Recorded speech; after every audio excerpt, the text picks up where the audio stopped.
Live from YMSL Studios, welcome to the Dashless Report Week 8 reviews, first week of the postseason. I'm the host, Bobby Morabia. To my left, a very somber NRJ from Alley-Oop. And to his left, a very smiling Douglas Dweck. Happy to see his buddy joining him on the unemployment line right now. And guys, what a week one postseason it was.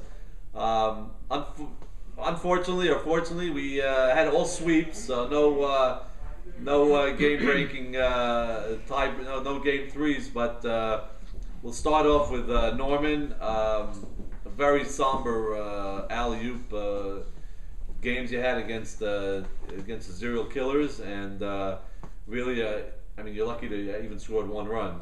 Well, we scored our one run after they scored 19 or 18 or whatever it is they actually scored. We lost the first game 11-0. We got totally annihilated, and then the second game picked up right where the first game started. And it's never just one reason why a team loses 20-1 or 19-1. They outplayed us in every single aspect, and we played just terrible softball. Errors all over the place, Bob. Errors almost at every single position. I mean, you're holding things back. Really tell us. No hitting at all. No hitting at all. He actually had a no-hitter in the last inning of game one. He meaning 63-year-old Robert Rednessler. Robert Red. Which is an amazing stat. You talk about guys pitching no-hitters. He's not the first one that's going to come to your mind at this age. Not in this century, yeah. No. But almost had a no-hitter. He almost had a no-hitter. Yeah. It's not he almost had a no-hitter. They almost had a no-hitter because their field, they didn't have any opportunities to make any spectacular plays yesterday. Okay. There were no diving catches or anything like that. But they made every single play that happened to that came their way. Hank at shortstop is like automatic already. Nobody has an arm like him. Very strong at shortstop. Their outfield is very fast. A.B. Cohen in center. We said it last year at the postseason, yeah. The year before at the postseason. He's a big postseason player, actually. He's very clutch. Right. And now, let me cut in for just a second. Sure. Here. They knocked us out 1-0. We lost that game. Yes. And I, of course, ridiculed. I was on the air by you. But the point I'd like to make here is I actually ran through their defense and mentioned every single guy on their team and said, this is a very tough defensive team that doesn't make mistakes. And it turns out that's exactly what happened against you. The same thing. Yeah, we didn't even realize that. He almost had 3 shutouts in a row. He almost had 3 shutouts in a row. He had 2 in a row and almost had 3 in a row. Yeah, the 7th inning they scored one on an alley home run. So it's about 20 innings. Yeah. To Douglas's credit, he was 100% right. Their defense might be the best in the game. I think they are the best of the teams that are still alive. And they're strong at every single position. They don't have a weak spot. Yeah, well, yeah, they're infield with Max at third and Henry at short and Lee Zakaria at second, and Meyer Safdie playing out of his mind at short center. Right. And the combination of Shomer and Eli Batesh at first, right. And all of a sudden they're getting Pachotto in left field. Pachotto and rookie Maurice Sasson contributing in right field. And A.B. Cohen, really one of the more underrated center fielders in the league. Yeah. Great and arm, covers. These guys are getting outfield assists. I mean, Leo threw guys out. A.B. Cohen throws guys out. I believe Maurice threw someone out at third. But back to, that was just another one of our mistakes. The runner didn't slide going into third. He would have been safe by 10 minutes. He thought he was safe standing up, and he wasn't. But A.B. Cohen never gets put in the conversation with Jackie Tawil and Jack Abadi as his young center fielders. He's always mentioned third. Yeah. But he's alive. His team is alive. He gets to the World Series, it seems, every single season. Yeah, he's the 2006 YMSL Rookie of the Year. He's a 6-year veteran. Right. It's very steady, and he's getting better every year. And he's offensively, he's gotten much better too. Mm-hmm. So he's certainly reached elite status as far as I'm concerned as a center fielder. So I caught some of this game. Right. So what I saw like an inning. I think you were maybe down 6-0 at the time. Okay. And Red looked like he was struggling a little bit. I think he threw 8 or 9 pitches. He woke Nathan Tawil and Sonny Shallon. And then it was 1 out in the inning, and Allie got up. The first pitch after 2 walks, he swung out and he hit a chopper to Maxie Sutton at third. Just getting the force out of third. And then David Harari, again on the first pitch, popped up to foul territory, and Shomer got that in right field. And Jason Sultan blew his mind. He's like, how are you guys swinging at the first pitch? 2 batters in a row, right after he just walked 2 guys on maybe, like I said, 8 or 9 pitches. Understood. And after that, that was the end of that. You got to understand, Ali this year probably should be the MVP of the league this year. If you walk the 2 guys in front of him and you're facing red, I don't know if I want him walking. I think I want him, we're down 6-0. He could hit a 3-run homer in one swing of the bat, you know? Right. It didn't happen. Maybe he should have taken a pitch, maybe not, but... Not even a great pitch. Like a high. So if it wasn't a great pitch, then he made a mistake. Maybe he was finally, we had an opportunity to get men on or whatever. Right. But he did have a phenomenal year this year in the field and batting. Right. But I don't know. It just happened so quickly, yet so slowly. It was torture. It was very, very rough week to catch both games, or I'm sure for anyone on my team to play any position for both games that game. It was just a very not rough even game. close. And you were missing Norman Gaz, right? We missed him a lot because Norman Gaz made every play in the regular season. We had David Harari playing short center. I was there. He had to let the ball go through his legs. The ball went through his legs. Then he made a diving stop, a phenomenal play with men on first and second. But instead of eating the ball, just holding it, he flipped it to nobody. Another run scored. Just being out of position. And obviously, we're talking about the 7th run, 8th run, 9th run. So you can't blame it on one person when you get killed like that. Everybody played bad. Everybody. And Shoma had a 2-run homer. Shoma had a 2-run homer, which should have been a triple, but then the ball was thrown away. I don't know. We just played very bad. You have to tip your cap to serial killers. At the same time, we would have lost to anybody, but you got to give serial killers all the credit in the world. They didn't make one mistake. They didn't make one error. If they did, they didn't let it get. They didn't let it balloon. You know? Are you a believer now in the serial killers? I'm a believer in the serial killers, but let's see who they play, and we'll go from there. But they are a good team, and they're very under the radar all year, and I think they like it that way. We should talk about that. We also are awaiting the decision coming in a couple of within 10 minutes, I would say, from Jackie Tawil.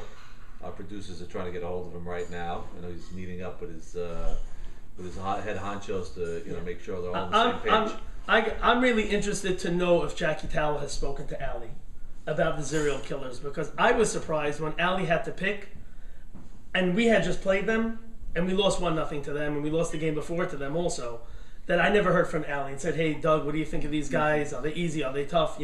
Right. Is JT calling Ali and saying, we're thinking of picking serial killers? I think everybody at this point, when you get to the Final Four, they're looking at who's on the mound. And they're trying to figure out, what the easiest guy they could hit. And they're looking at A.B. Sacker's lights out right now. Yeah. And they're looking at Leo, but they're seeing Mo Shama again elevated his game to high status. And then you're looking at Red, and I mean, he's going to keep defying the odds. And I guess I would say right off the bat, I think JT's going to pick serial killers, not knowing anything, but we've been wrong before, obviously. So yeah. But it goes to show this league is a league of momentum, and your team, after 6-0 start, ended up 3-7, and really it was a completely different team the second half of the year. Completely different team. We never actually hit well all year. Yeah. We never got it together as a team. There were different plays that peaked at different times. Even Ali, I mean, you mentioned MVP numbers. I don't think he could have. He's had 600 batting averages. He's had 23 RBIs in a year. Maybe the opportunities weren't there, but I don't know if he had his usual dominating year. And I'm sure everyone will say this about their main guy on their team, but I just know from watching up close this year that whenever we needed a big hit, whenever we needed a home run even, he came through. Like the game against Winning. Yeah. Winning turned our season around. We were 6-0 when we played Winning. We lost game 1. Game 2, we were down 2-1 in the middle of that game. Ali hit a 3-run homer that opened up the floodgates and we started scoring. He did that a few times throughout the year in big situations. Yeah, why anybody still pitches to him is mind-boggling. Guys on base, I don't get it. I mean, I would let somebody else. Championship-wise, does he? I can't recall championships from him in the last couple of years. Anyway, am I missing? No, he won one with Mo Sham. In the last 5 years. Yeah, he got to the World Series with that team a couple of years ago that no one thought they were going to go anywhere, and they kept on winning. Right. And last year he lost in the finals to Game 5. Yeah. So he's gotten there. Listen, it's not easy to win in this league, but he's certainly, he's still, I think, the biggest threat at the plate. You know, as a feared hitter.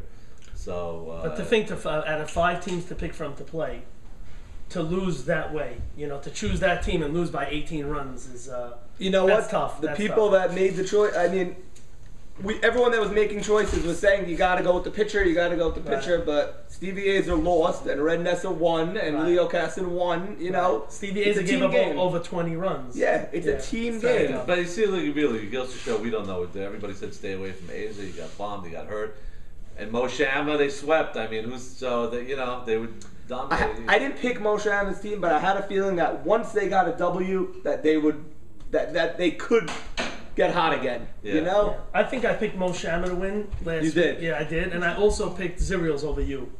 I don't remember if I said 2 or 3, but I picked Zerials over you. Right. I think we all got the grip it and rip it wrong. Yeah, we all did. We all picked Azer. Well, and I'm right now a big firm believer in rip it and grip it. I caught a lot of that game. We'll talk about that in a second.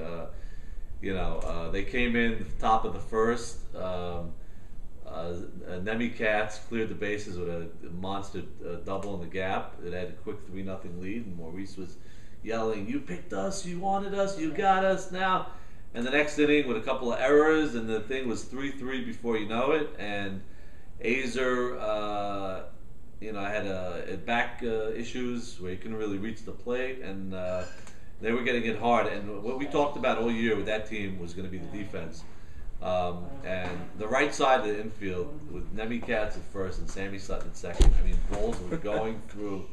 Choppers were getting through. I mean, they had 87 bounces were getting through the out. It was just a very, very slow infield, and the left side was great. But the outfield was solid also. But once you moved Ruchi Braha out of the infield to the outfield, changed everything. And they just got hit hard, and they couldn't rebound. And once Azer came up lame, Nemi Katz finished up for him in game 1, and Bawabe was. I was wondering where Bawabe was. He was warming up if Azer couldn't go anymore, and then they just lost it. Richie Braha had a meltdown. They were screaming at each other, cursing each other out, and Sammy Sutton and Maurice got thrown out of game 2 and wanted to protest, and then he was told it's a judgment call. You can't protest a judgment call. And it was just, the team just fell apart. And, well, we say it all the time. Everyone's best friends when things are going well. And as soon as something bad happens, all of a sudden, everyone's fighting with each other. Errors, Maurice, Richie, this, that. So it sounds like that team totally crumbled. Yeah. I didn't know Azer was injured. I knew there had to be some reason. We didn't know. And then, first inning, he looked just like he was getting it hard. And then, so Grip It and Rip It beat this team 4 times in a row. 4 times in a row. They won it. They must have against Azer. All Azer. And we all thought they were crazy for leaving it up to a flip of the coin. Yep. They were crazy for leaving it up to a flip of a coin. They should have just picked them. They beat them 4 times in a row. We're just told by our producers, Jackie Tawil press conference will start in 2 minutes. We'll go to the podium there. But let's talk about Rip It and Grip It a little bit. A.B. Saka is on fire right now, the hottest pitcher in the league, bar none. Their defense is incredible. They've won like 10 out of 11 or something. They're playing, Jordy's playing great, A.B. Dweck, Gabe Abadi is outstanding. Zach Ashkenazi, maybe Rookie of the Year candidate, playing great right field. He's 5 for 7 this week, co-player of the week. That team right now, with their defense and with the way they're clicking, is going to be very, very tough for anybody to beat, I would say, right now. Their defense is extremely strong. A.B. Sakowicz has them clicking on all cylinders. Like you said, he's the hottest pitcher in the league on this side of Red Nesser, who hasn't given up a run in a month. But you gotta give credit to this team. They haven't lost. They were the hottest team going into the playoffs, and they are the hottest team in the playoffs. And if JT stays away from them, then maybe he picks against Red to play Red. I'd be These shocked. guys are gonna play Insane, who's the 7th place team, 2-6 in the last 8. JT may pick Insane. JT may pick Insane. Yeah, I don't think JT's picking this team. He's not going to pick Grip It and Rip It. No, I wouldn't touch it. But who knows? The way things have been going, the strange things have happened. But I would not touch that team right now. If you watched last week's show, JT was on the phone. He was about to tell us who he was going to take because he said, I'll tell you from now that next week, and then he cut himself off. He goes, no, I'll save it for next week, is what he said. He was going to tell us, next week I'm picking blah, blah, blah, blah, blah. I wonder if he stayed with who he was thinking, or if that team's even still alive. But I wouldn't touch Crippen and Ripper right now. No way. And also they played without Lior Friedman. He was not there, and so this team's very deep, and they're young, they're fast. I mean, it's gonna be tough to get those guys out. Gabe Abadi is right now also one of the top, elite shortstop, and Jordy's game elevated. So I tell you that team swept us, and Zerial swept us, and I thought they were the best two teams. Right now they're definitely the hottest two teams in the league. Yeah. So those are two very tough teams.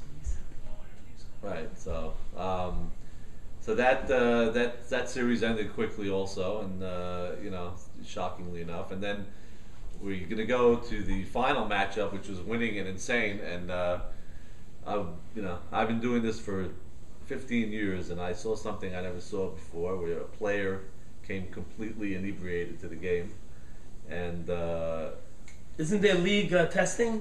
Well, the might start now. Press conference, Bob. I'm getting. We're getting a. I'm getting tapped. We'll get more into that matchup. Hold on. Stay on the phone for 1 minute. We're going to press conference starting in 1 minute. All right. We're going to go take a word from a break from our sponsors, and we're going to go to the press conference. Stay on the phone for 1 minute. All right. We're going to make a choice in 1 minute. All right. No. Don't tell me yet. Stay on the phone. Could you do it Stay from on the here? phone. Film that. Stay on the phone. Stay on the phone. Let him just do it from this phone. Okay. I thought we were on this podium. Oh, we have a thing. Yeah. Podium.